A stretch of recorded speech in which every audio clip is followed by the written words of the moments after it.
Hi hello అందరికీ welcome back to my channel. ఈరోజు ఒక మంచి బ్రేక్ఫాస్ట్ రెసిపీగా కానీ ఈవినింగ్ స్నాక్గా కానీ చాలా చాలా పర్ఫెక్ట్గా ఉండే అండ్ హెల్దీ రెసిపీ అయితే ఈ వీడియోలో మీరు చూస్తారు. ఫస్ట్ అయితే మనం దీనికి 1.5 కప్పు వరకు సగ్గు బియ్యాన్ని ఒక మినిమం 5 to 6 అవర్స్ అయితే సోక్ చేసుకోవాలి.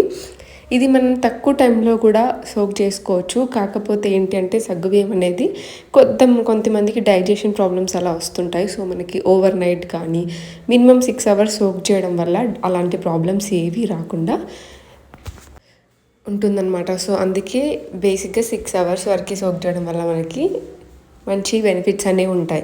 సో ఇలా మనం 6 అవర్స్ తర్వాత దీన్ని చూస్తే మనకి సాఫ్ట్గా అయిపోయి ఉంటుంది. దాంట్లోకి కొద్దిగా జీలకర్ర, చిటికెడు పసుపు, సన్నగా కట్ చేసి పెట్టిన ఉల్లిగడ్డ ముక్కలు, సన్నగా కట్ చేసి పెట్టిన పచ్చిమిర్చి ముక్కలు, కొద్దిగా కరివేపాకు, రుచికి సరిపడా సాల్ట్, చిన్నగా కట్ చేసి పెట్టిన కొత్తిమీర కూడా వేసేసుకోవాలి. ఇక్కడ మనము 1 నుంచి 1.5 వరకు ఉడకపెట్టిన ఆలుగడ్డను కూడా కలుపుకోవాలి. ఇంకా 2 నుంచి 3 స్పూన్ల వరకు పల్లి పొడిని కూడా వేసుకొని దీన్ని మొత్తం అంతా బాగా ఎలాంటి వాటర్ లాంటివి ఏం యాడ్ చేయాల్సిన అవసరం లేదు. ఎందుకంటే మనం ఆలుగడ్డ వేస్తాం కాబట్టి ఇది ఈజీగా మనకి బ్లెండ్ అయిపోతుంది. సో ఇలా మొత్తం ఒకసారి అనుకున్న తర్వాత దీన్ని ఒక పేపర్ పైన కొద్దిగా ఆయిల్ వేసుకుంటూ ఇలా చూసారు కదా అప్పాల్లాగా చేసుకోవాలి. మరీ అంటే పల్చగా కాకుండా లావుగా కాకుండా ఇలా ఒకవేళ మీకు రౌండ్గా రావట్లేదు అంటే ఇలా చూస్తున్నారు కదా వీడియోలో, అలా గిన్నె పెట్టేసుకొని కూడా చేసుకోవచ్చు.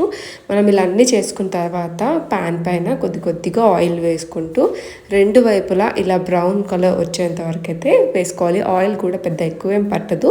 కాకపోతే మీరు లో టు మీడియం పెట్టుకొని మనం ఫ్రై చేయడం వల్ల లోపల కూడా మనకి సాఫ్ట్నెస్ పోయి క్రిస్పీగా వస్తాయి.